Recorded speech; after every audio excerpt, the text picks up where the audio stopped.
I don't generally delete comments, and if people disagree with me, that's kind of the whole thing of this channel. I merely come out with my point of view on things concerning classic rock and roll. I mean, that's kind of me in a nutshell, right? And this individual said, "Still being spiteful, are we, Michael?" Okay, and this was in connection with the series of polls that I ran in conjunction with the in-house poll I ran on my last stream last week. Okay. And so I started, it just bothered me. I thought, well, this isn't, if you wanted to say, are you sure you're not being spiteful? Or, I think you're being a bit spiteful here, Michael, and give me a reason behind it, I wouldn't have even thought of deleting that comment. And I wish I hadn't. I'm a knee-jerk kind of guy. Oh, yeah? Boom, you're out. But it's the word he used, spiteful. By definition, is showing or caused by malice. That's what spiteful is. Showing or caused by malice. Now, then you look up the word malice. All right? I wanted to be real clear on this. The intention or desire to do evil or ill will. All right? So that brings me up to the question, in what way and I want to know if you guys think I am being spiteful here. Now, we've talked about rock. I'll give you an example. I did a video that was very well viewed on Paul McCartney's stint on the Saturday Night Live 50th anniversary, and I opined. Is it possible that McCartney has lost his voice so much that maybe he should retire from major touring like he does? And I even said maybe he could do a gig here or a festival there to rest his voice in between. He could go into just writing songs for other people, or he could even audition another lead singer. Other bands have done that, haven't they? So that was kind of the gist of it. And then I found an article that had 16 rock artists who said they will never retire. And so I just put those guys together. And I asked you guys last Sunday what you would think about that. Do you think these guys should keep touring or should they just wrap it up, retire, right? And so when I got this, it bothered me because I'm going to tell you, I just did a glowing review of Black Sabbath's first album, Black Sabbath, right? Glowing review of that album. I have made it known many times on my channel and over on Royce's, who I will be at 6:30 tonight.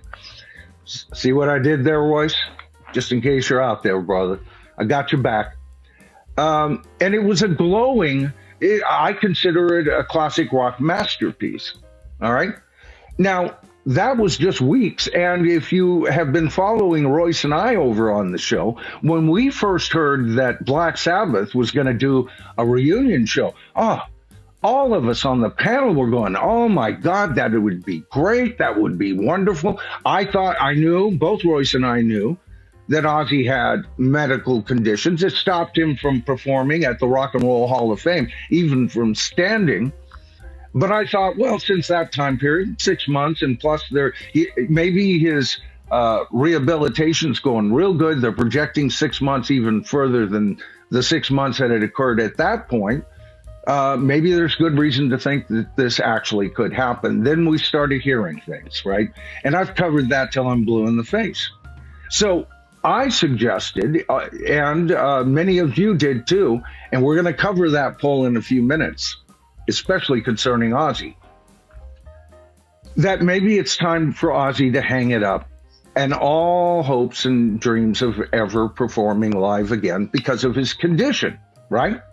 Now, I've also covered,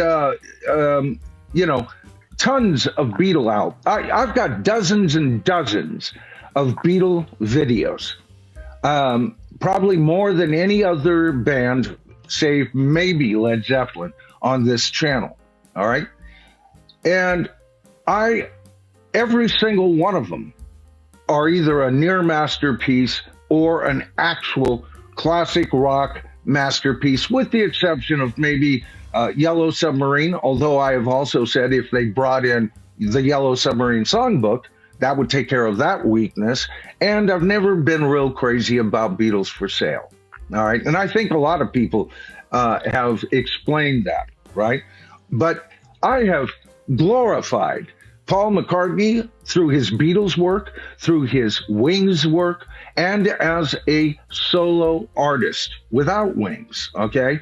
So many times, and you, many of you here tonight can concur with what I'm saying, all right? So when I suggest that Paul might consider retiring or raise the question, should he retire? How is it spiteful? How am I being malicious? How am I willingly trying to accomplish something evil on my channel? Because I don't see it.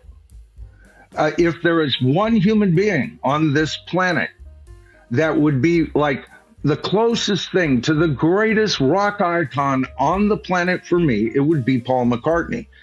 And actually, he'd be tied with John Lennon if John Lennon had lived long enough to have a greater solo output, okay? And unfortunately, he was murdered by a dirty dog, and Paul continued to make music. I continued to be a fan of Paul's over the years, and what he's done, him and John have been such a major influence on me as a songwriter, as a musician, and as just a music fan in general. So I would ask, who is being malicious here? And I don't recall his name, and I wouldn't bring it up because I'm not malicious. I'm not spiteful. And you might be thinking, well, you're being spiteful right now for bringing up and making a big deal about my comment, right? But I'm really not, okay? I have openly admitted, I wish I hadn't deleted your comment. I should have responded. I really should have. I apologize for that. Doesn't sound very malicious to me.